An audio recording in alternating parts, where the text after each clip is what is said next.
ano daw yung ginawa ko para tumaas yung placenta ko. So, sasagutin natin yan para kahit papaano makatulong tayo sa mga mga mommies natin dyan na nagkakaroon ng same problem katulad natin.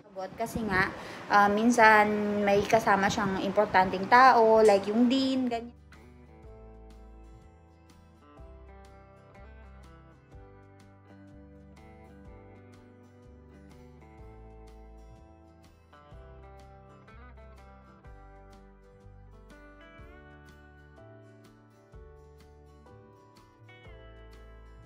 And si Doc Milan busy sa pagkain.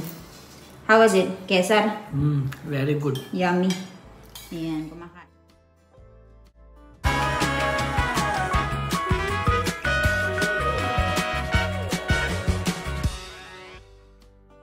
Hi guys! So, medyo late kong naumpisahan yung vlog ko ngayon. And little update, si Milan wala siyang schedule ngayon ng duty. Pero kailangan niyang pumunta sa hospital. Kasi may nagpapatulong sa kanya na kamag-anak namin na maging kasi di ba, meron siyang connection sa hospital. Kakilala niyo yung mga dean. So, nagpatulong sila kung pwede daw bang ihanap ng trabaho yung pinsan niya dito na pagiging nurse. So, ayun, pumunta siya ngayon sa hospital para tignan kung may vacancy ba and kausapin nga yung dean kung pwede bang ipasok yung pinsan niya. So, 1:33 na ngayon guys. Actually, hindi pa siya kumakain. Alam nyo guys, medyo naaawa nga rin ako kay Milan kasi yung schedule niya hindi talaga, yung schedule niya hindi proper. Minsan uuwi siya, minsan hindi siya uuwi. Tapos, inaalala ko kung kumain na ba siya. Tapos, kapag tatawagan mo, minsan hindi siya sasagot kasi nga, minsan may kasama siyang importanteng tao, like yung dean, ganyan, hindi niya pwedeng sagutin yung tawag. Tapos, tinutulungan niyo yung mga interns, tinuturuan. Pinapaturo kasi guys, kasi yung dean nung hospital. Kasi guys, merong dean dun sa eskwelahan, tsaka merong nagmamanage ng hospital. So, gusto nga niyata nila na magturo si Milan dun sa college. Yung pagpunta dun sa college, araw-araw naman. So, parang umaayaw si Doc kasi kahit malaki nga daw yung sahod, kung araw-araw naman siyang pupunta, wala na siyang ibang magagawa. Masa-stack up na siya dun sa trabaho na yun. So, mas gusto na daw niya yung nasa may surgery department kaysa dun sa nagtuturo everyday. Tapos, hawak pa niya yung oras niya dun sa may surgery department and tuturuan niya na lang yung mga interns na i-assign sa kanya, ganun na lang daw. Kasi gusto din ni Milan yung farming, diba? Nabanggit ko nga. And especially magkaka-baby na kami. Hindi siya makaka-uwi everyday and hindi siya makakapag-bond sa baby kasi yung usual duty niya is 24 hours. So, imagine ninyo. So, kanina guys, hindi dumating si Milan. Kumain daw siya doon sa may hotel. So, ang dami naming natirang mga pagkain. Meron kami ditong dal. Meron kami ditong vegetable which is cauliflower na may kasamang potato. And then, on top of that, meron pa kaming rice dito. And napakaraming rotli. So, anong gagawin kapag sobrang daming mga pagkain na natitira? Ang gagawin guys, i-recycle natin yan. So, yung dal na ito, gagawa tayo ng tinatawag nilang dal dokri. And ipapakita ko sa inyo. Ayan guys, umuulan na naman. Maulan na hapon sa ating lahat. Basang-basa. Kapag gagawa ng dokri guys, na ilalagay dun sa may dal, kailangan lang natin itong flour. So, ba na siya, mami? Dal dokri. Dal dokri. So, dahil meron kaming mga excess na dal guys, ang gagawin naman natin is tinatawag nilang dokri. Pero ito, hindi siya kamukha ng rotli, iba siya. Maglalagay ka ng ibang ingredients. So, meron tayong gaunulot, meron tayong oil. Lalagay si mami dito ng salt. Me too. And then, lalagyan niya ng spices. Kasi yan yung ilalagay natin sa loob ng dal. Bale, yan yung magiging palaman niya. Order na ako, maglalagay tayo ng turmeric powder. Tapos, chili powder. And then, ilalagay natin isa. Ito. Lalagay tayo nitong cumin powder. So, hahaluin na natin siya, guys. Leswa daw, dokri. para magkaroon daw ng taste yung dokri natin. So, maglagay ka lang ng water dyan every now and then hanggang sa ma-perfect mo yung mixture. May dumating na bisita sa amin, guys. Grabe, sobrang napakwento kami. So, si Mami, ginawa na niya itong food namin. Ito yung tinatawag nilang dal dokri. So, yung dokri na yan, gawa yan dun sa pinakita ko sa inyo na lot or flour. Tapos, binigyan nila ng iba't ibang mga masala.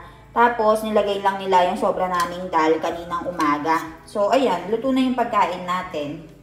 Ayan, guys, kain na tayo. Meron tayong ulam dito na sak, which is cauliflower na may kasamang potato. May dokri. Dal dokri. Merong rotli and meron tayong vegetable. Mango. And si Doc Milan busy sa pagkain. How was it, Kesar? Very good. Yummy. Ayan, kumakain na kami, guys. Kain tayo, guys.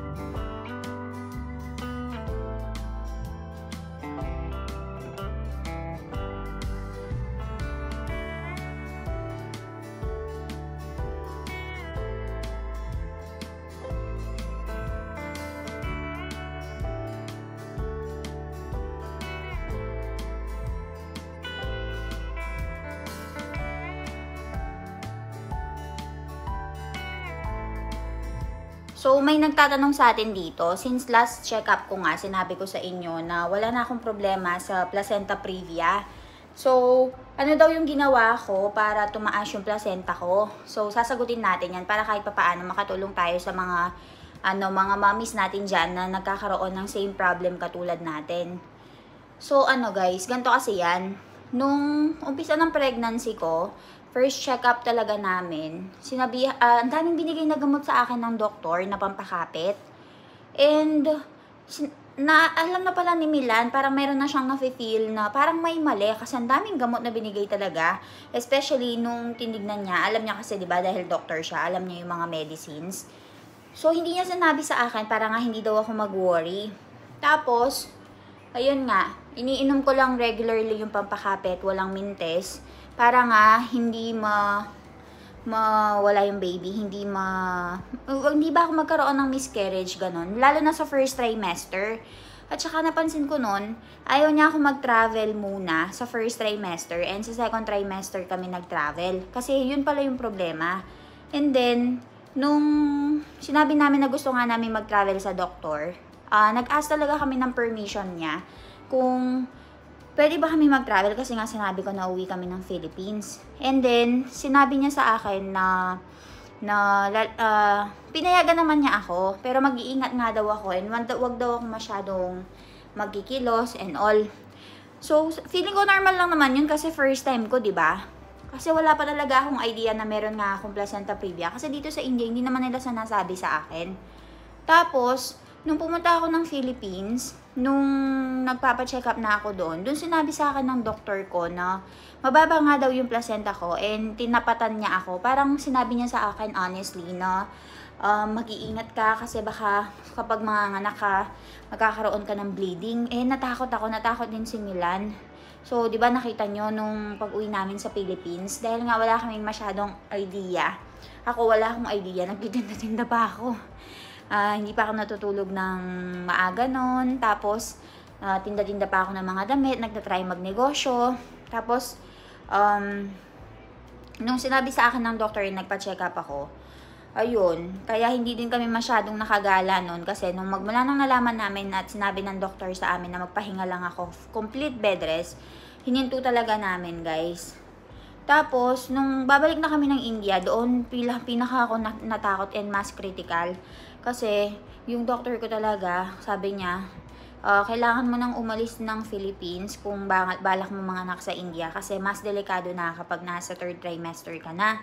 So, Ang ginawa ko is umalis ako ng Philippines ng second trimester before matapos yung third trimester ko. Tapos, after nun, nagbiyahe, nag-ano ng mga, ng letter and all. Parang nanghingi ako ng letter na pwede ako mag-travel, ganyan. Tapos, pagdating talaga ng India, sobrang ingat na ingat talaga sa akin yung mga binan ko. And tinatanong niyo ako kung anong ginawa ko, guys. Wala akong ginawa, literally. Nagpahinga ako. As in, umaga, hapon, gabi, limit lang yung paglalakad ko. Kung napapansin nyo na paano ako nakakapag-video kahit na naka-bedrest ako. Kapag nag-video ako, guys, and nakaupo na nakikita nyo ganyan, nagpapahinga lang ako siguro kasi pagkatapos kong kumain, ganyan. Tapos, kapag nag-CR ako, syempre kailangan ko pumunta ng CR. Tapos makikita ko si mami na nagluluto, i-video ko siya noon. Kaya, kahit papaano, nakakapag-video pa rin ako, even though na naka-bedrest ako. Pero ayun po, yun yung pinakamagandang gawin nyo. Mag-bedrest lang talaga kayo. Wag kayong gumawa ng kahit ano.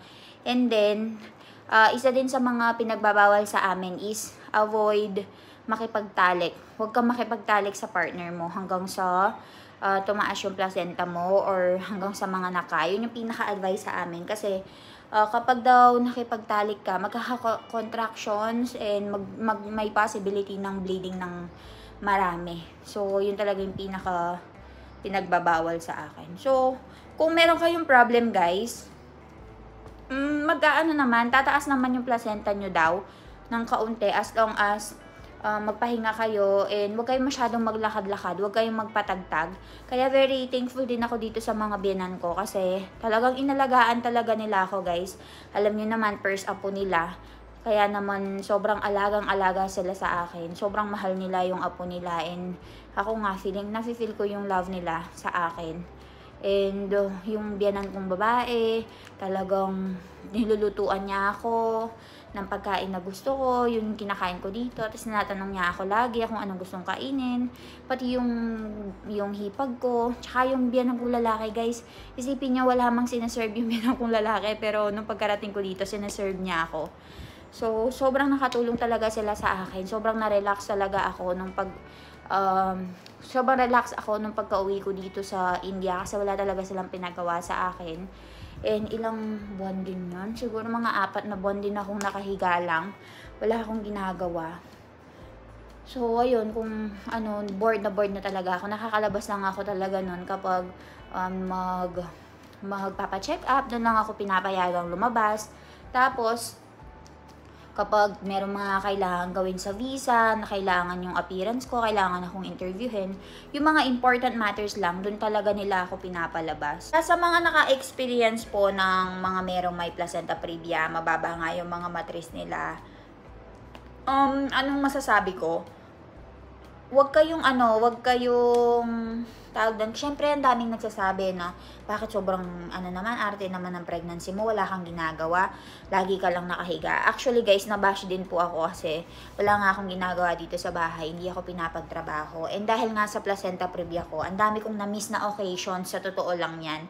Kung ako yung papapiliin, mas gusto ko yung nagtatrabaho na lang ako dito sa bahay kaysa sa nakahiga magdamag maghapon, tapos hindi ka pwedeng umalis, lagi kang naiiwanan kasi nga hindi ka pwedeng maglakad-lakad. Mas bet ko yung nagtatrabaho, normal pregnancy, nakakalibot, kagaya ng ibang mga kasabayan kong buntis. Pero huwag kayong mag-alala, guys, konting sakripisyo lang naman para sa baby nyo. And tignan nyo ako, ang tagal kong nakahiga, ang tagal kong naka-bedrest.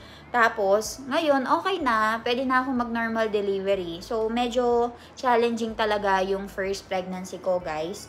Hindi ko alam kung yung iba kamusta yung first pregnancy nila, pero thankful na lang din talaga ako.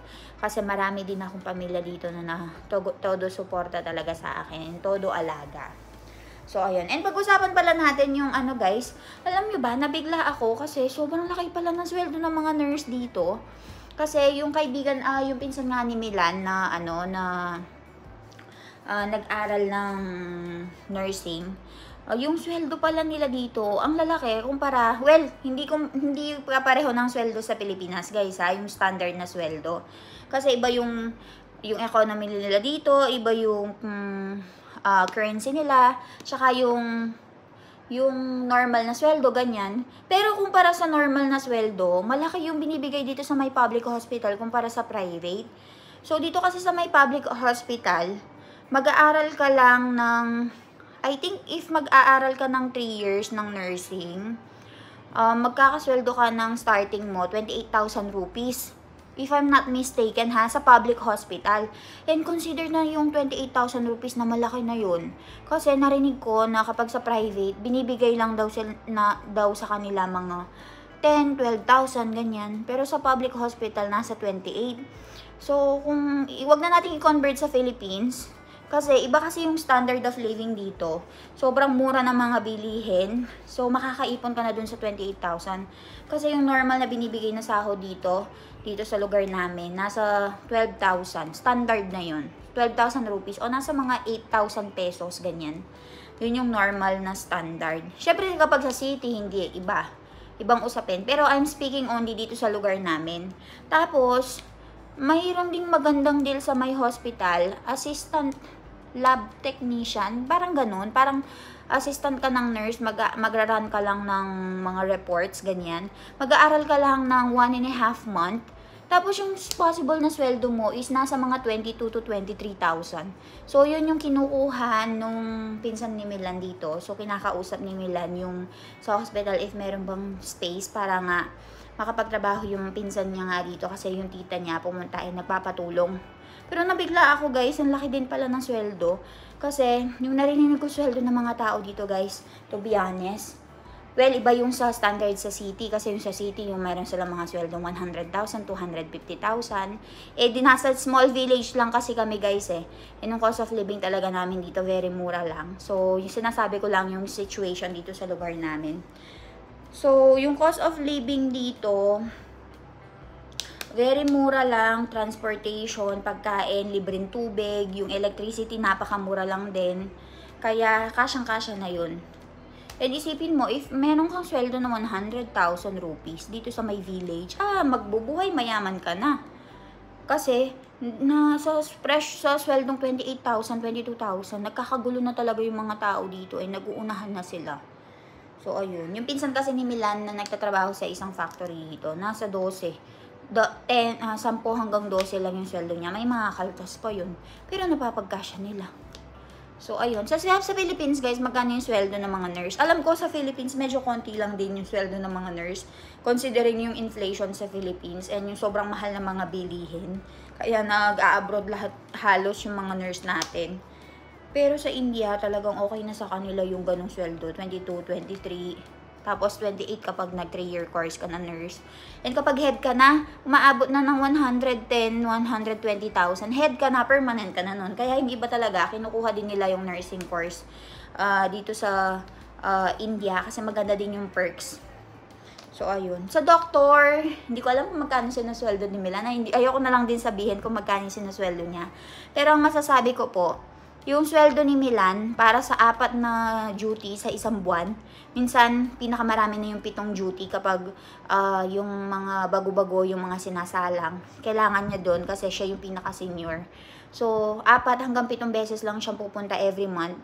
Sobra-sobra na yung sweldo niya. Sobrang good deal niya. And nung isang araw nga, sinasabi niya sa akin na kung gusto ko daw bang sumama sa kanya dun sa may pinakamalayong parte ng India. May malayong parte kasi ng India and sobrang laki ng offer sa kanya. Sabi ko, wag na. Wag na tayong pumunta doon kasi same lang din naman.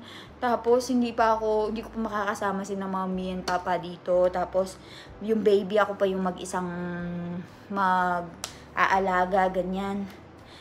Tapos, sabi nila, iiwanan ko daw yung baby ko. Ayoko nga iwanan yung baby ko. Bahala kayo kung magpunta doon mag-isa. Pero nagbibiro lang daw siya kasi sobrang ganda na ng trabaho niya dito sa may 5 minutes away lang. Eh, kahit na meron siyang trabaho, makaka-uwi siya, makikita niyo yung baby niya. So, kung gusto ko na rin siya maging permanent dito, tapos mag-business na lang kami. Tapos, video as part-time job. Tapos, mag-farming. Kasi farming talaga yung tinitibok ng puso niya. So, ayan, napakadami ko ng daldal. I'll see you all tomorrow. Bye-bye.